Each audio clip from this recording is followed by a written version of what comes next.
Hi, my name is Daniel Rosenbaum, and I am originally from Piqua, Ohio, and I am a professional actor and singer. I graduated from Piqua High School. Following that, I went to Wright State University, and I majored in musical theater. I went there for a couple years and had a calling to go to New York City. So I packed up my things, I moved to New York City, and I went and finished school up there at the American Musical and Dramatic Academy. Following that, I started my professional career. Now, when I say my professional career, I mean being a starving, working, struggling actor. I started auditioning regularly, every day, multiple times a day. I was lucky enough to land my first job pretty much after I graduated school. That was a small children's theater touring show. We traveled all over the Midwest, Michigan, Wisconsin in the wintertime, setting up shows to do for elementary school kids. That was fun. That was fun, but after I got done with that, I was ready for bigger and better things. I shortly after that booked my very first national tour, which was the Broadway show Miss Saigon, and after that I was off to the races. I spent 10 years touring with multiple Broadway shows and did a few off-Broadway gigs as well, and lots of regional things all over the United States, from out in Utah to Las Vegas to Ogunquit, Maine to Fort Myers, Florida. Just kind of wherever the gigs would take me, and just following my dream. Growing up in Piqua, it was a little different. We didn't have what I felt was a lot of exposure to theater or the arts. I mean, you could go to the library and look at books. You could go to the movie theater. You could go down to Dayton to see something at the Victoria Human Race. But we didn't have a lot that I remember as a kid growing up. Now, when I got into high school, I was bit by the show choir bug. I auditioned for show choir. I got into that. And in doing that, I realized that I always wanted to perform, and I always had a need to be on stage. And so show choir kind of opened the door for me to really put myself out there. After that, then, you know, the high school musicals came, and that made me feel more alive being on stage and doing that. I still didn't think that we had a lot of arts and arts education here, but I noticed as the years have gone on, we've had multiple people come into town and start trying to help build the arts up around here. And I think right now we've got really good folks and organizations like the Piqua Arts Council that are helping to really get that out there in a city that desperately needs the culture and the entertainment and the arts to refine us all. Because this time we really need a lot of refinement and culture these days. When I think about my influences here in the arts and in music and things here in Piqua growing up, I would have to say that the late Mr. Kushwa, who was the choir director and musical director out at the high school for many years, he really got on me. He rode me hard about a lot of stuff, which I was glad for. He really kind of tightened me up for what the real world was going to be like and what different directors were going to be like, and just opened my eyes to a lot of other music and other opportunities that I wouldn't have normally been able to expose myself to. After that, I would say Tom Westfall, who was a big influence on my life. He was my first vocal teacher. He was a choreographer for the show choir when I was there. Him doing Music Warehouse, being the show choir director, being the choir director, being the musical director, I think has opened so many doors for the students here in Piqua growing up and have the opportunities that we never had back in the 90s. Those two men greatly impacted my decision to go into theater and my love for the arts. Now, after high school and moving away from Piqua and going to college, my influences changed dramatically. I would say coming from a small city in Ohio, not having the tools and the resources to really know how the professional theater world, the professional acting world, the professional entertainment world goes, for that matter, I was coming from a place of really not knowing much. So I gravitated towards my professors and other directors at Wright State, who I learned the hard way that the business is not for everybody. It's very difficult, it's very competitive, it's very challenging. So a lot of those teachers really gave me something to chew into, to bite off, and really get prepared to go to New York. Then, moving to New York, my influences changed even more, because you have people that have been on Broadway, that have been working in the business, that have worked for many years, and then decided to stop working on the other side of the camera and came back and wanted to teach and wanted to give back and wanted to share what they had learned with other students. And that really spoke to me, and I had hoped that I would have a career in the acting profession, being an actor, doing the work on stage, and then as my years went on, I would be able to give back the way that my teachers and professors did, and maybe influence other kids and other people out there. So all of those teachers really inspired me and influenced me to continue to chase my dream, but now it's time to give back. So growing up, I think one of the things that influenced me, that got me really into the arts, was my grandmother. She was a huge Broadway fan. She was a huge old school musical fan. She would make us watch The Sound of Music, My Fair Lady, The Music Man, Fiddler on the Roof, things like that. As a kid, I didn't really care for that stuff, but I did watch Star Wars, and I watched E.T., and I watched things like that, and I was like, wow, they're just playing make-believe. They're playing make-believe, and I can do that really well.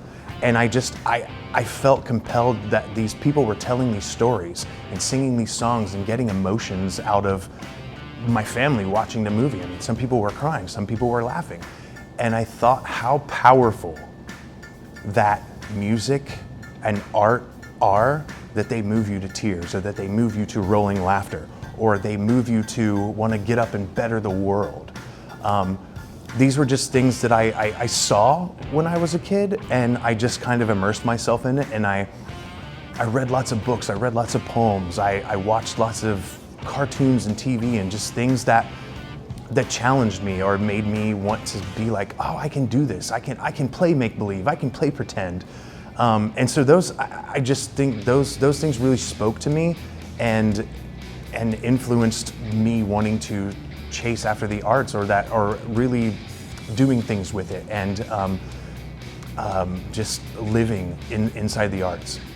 So in keeping up with the arts and watching movies and TV and the acting side of it, I also found myself drawn to MTV, and watching MTV in the early 80s when it first came out, watching these guys with their guitars and their crazy hair and their makeup and Motley Crue motorcycles, and I was like, wow, this would be really cool to do that too. And I was immediately taken into music, and I listened to every kind of music. Like I said, my grandmother listened to old Broadway tunes. My other grandparents, they listened to old school country.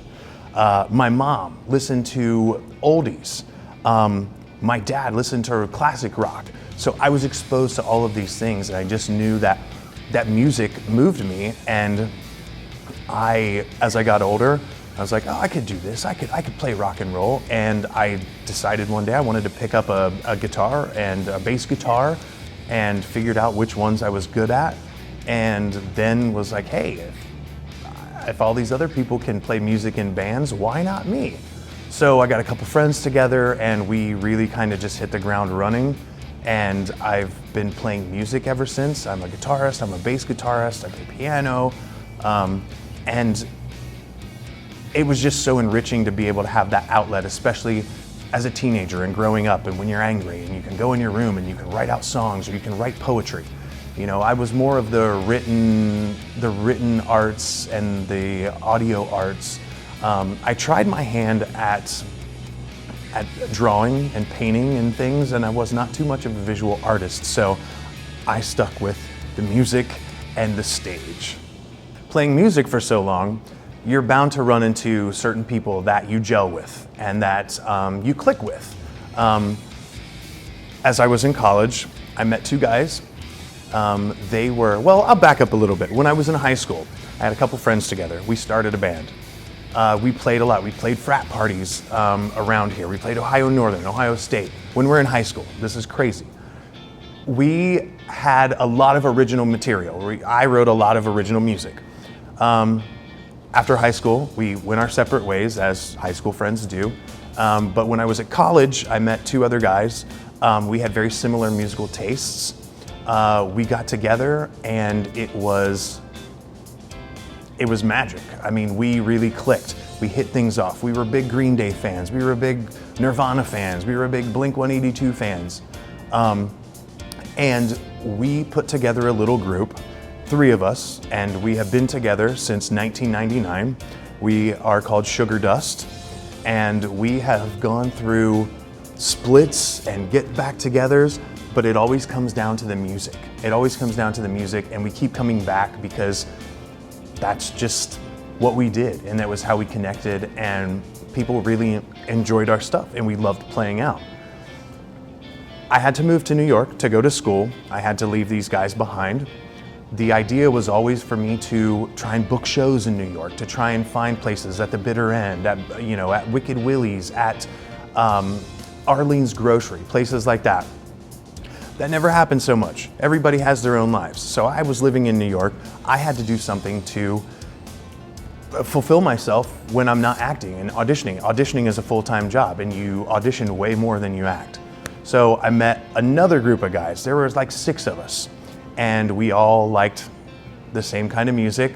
They liked classic rock. They needed a classic rock singer. They needed, some modern singers. And we got this group together, and we started off as a band called Alchemy. And we played for years in New York City at different bars, playing cover songs. And then Alchemy transformed into the group that I'm currently in now. We play all over. We are now the Kid and the Riff Raff. I am the Kid and the band is the Riff Raff. And what's amazing about this group is that we have a revolving door of members and players. We could have, we just all know each other well, and we know what works. So if somebody in New York isn't available, I've got a guy in St. Louis that can come, or I've got a guy in Louisville or Indianapolis, and we just get together and we do it because we love the music. We love the music, we love to play, we love to give our arts and our talent out to whoever wants to listen. So these were my projects that I love doing, and we still do it. Sometimes I like to think about where I was 20 years ago and where I am now. And one of those things is how I measure success. When I was 21 years old to 25 years old, living in New York City, auditioning, booking really big jobs, my definition of success was fame, notoriety, money, and your status within the hierarchy of the Broadway world and the entertainment world. If you chase success and you chase fame and you chase money, you are going to have a very lonely, unfulfilling life in the arts. There came a point in time when I realized that that wasn't what it was about. A teacher once said to me, a successful actor is not a famous actor. A successful actor is a working actor. That finally sunk in. So now, at 42 years old, 23 years in the business, I measure success by the jobs that I was blessed to have had, the people that I have met and worked with and made partnerships and friendships with throughout the years. And what you get from people's feedback, whether it be good or bad, somehow you moved them and you spoke to them. And for me, that's success. That means I did the job. If I moved you, even a little bit, if you hate me, if you love me, if you have any feelings towards me whatsoever, I did my job. And to me, that is success, is working and getting a reaction from the crowd, whether it be in a Broadway show, whether it be at a music event, whether it be a spoken word piece. As long as you're doing it and you're happy doing it, that's success. So people lately have asked me, what is next? I left New York during COVID shutdown. I was on a Broadway tour and we were closed, and I had to come back to Ohio for 6 months during shutdown. I went back to New York for a month to look at my apartment and see how I felt about things, and I decided that I had given New York everything that I could. We had a very tumultuous relationship for 22 years, and I decided that it was time for me to come home and switch gears. I was tired of chasing my tail in New York and working to pay rent and just not being happy. So I came back home, and now I am currently enrolled and going back to school at Wright State University to finish my musical theater degree and to get a teaching certificate so that I can now give back and get a job either teaching here at the local level in the area, in the Dayton area, Cincinnati area, or directing as well. So I am here and I am ready to take what I have learned through all of these years and all of these influences and all of these experiences and give back to the next generation and maybe instill a little bit of what I learned to them so that they can take this journey on their own and they can figure it out, and then they can give back and keep the circle of arts going. I mentioned directing. What I mean by directing is directing a production of a show, directing a musical, directing a play, doing some sort of assisting on a greater scale of a stage production, even coaching. Coaching some of the some younger actors. Just giving them little things to think about, things that I was told, things that I didn't know back then. But I wish I would have had somebody whispering in my ear or giving me notes or critiques. But I would love to, at some point, put on a full-scale production of a show that really speaks to me, that may not be done well or not be done around here as much. But I do have a couple things that I'm thinking of and working on, and I'm excited to hopefully share those in the future. Now, other personal projects that I have, my band Sugar Dust will be playing in the Dayton area. Just keep your Facebooks open and check the media. We'll be doing that. The Kid in the Riff Raff will be playing some shows as well in the future. But as far as other projects go, in the next year or two, I would really like to mount my own production of Green Day's American Idiot, and possibly direct a production of the Broadway jukebox musical Rock of Ages. So these are two things that I would love to get on stage and share my idea and my vision with everybody. Yes, I would love to direct one of these shows here in the area, with something, here in Piqua, with the in cahoots with Music Warehouse, or with the Troy Players, or any of the local groups. I would love to do it and present this show in cities and areas around here where I think it would ring true. I think with the heroin epidemic, the way that it has escalated over the years. I think that the message needs to be around here to really like kind of give some education and some enlightenment and some kind of feeling that addresses a problem that isn't really taken candidly.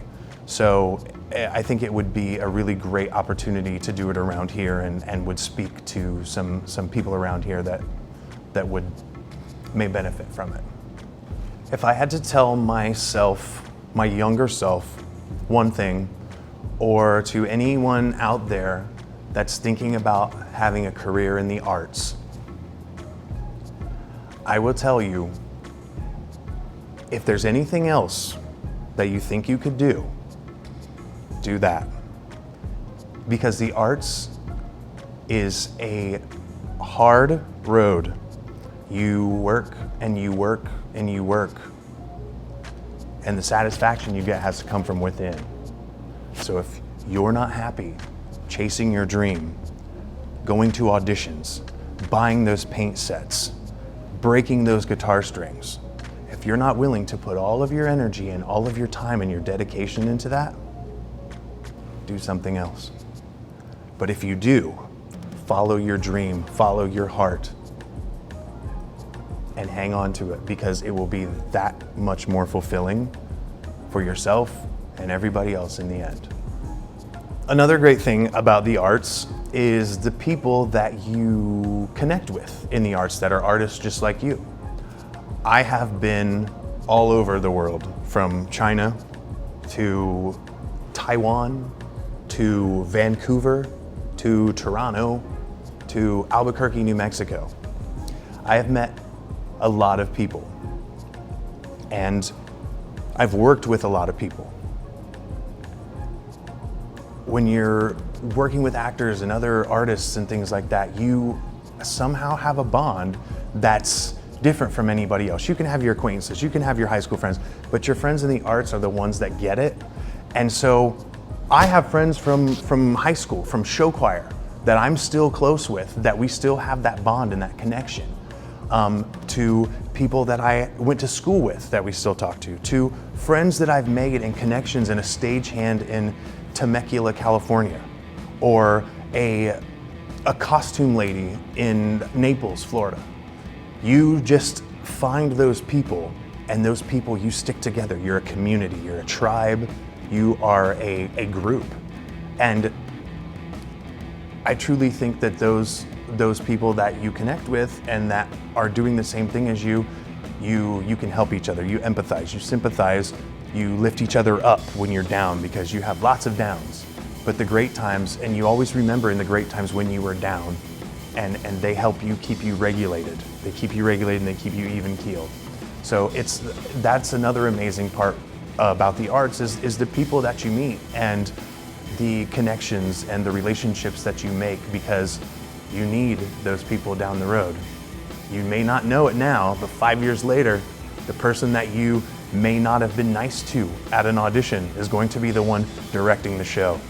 So you kind of want to keep all of your connections close at hand and really embrace everybody that you come in contact with.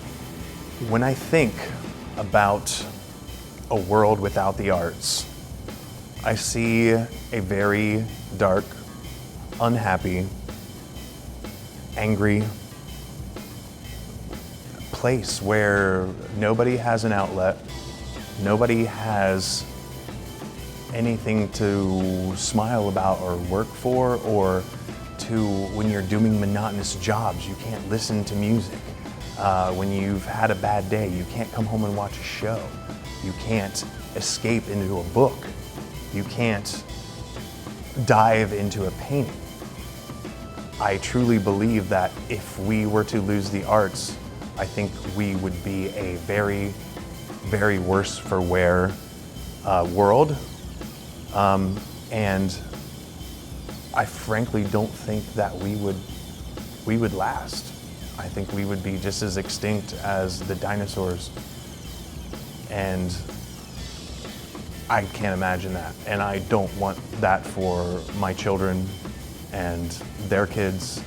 And I just truly believe that we need the arts in every single form that it possibly is to keep the world running, to keep the world smiling, and to keep the world a better place.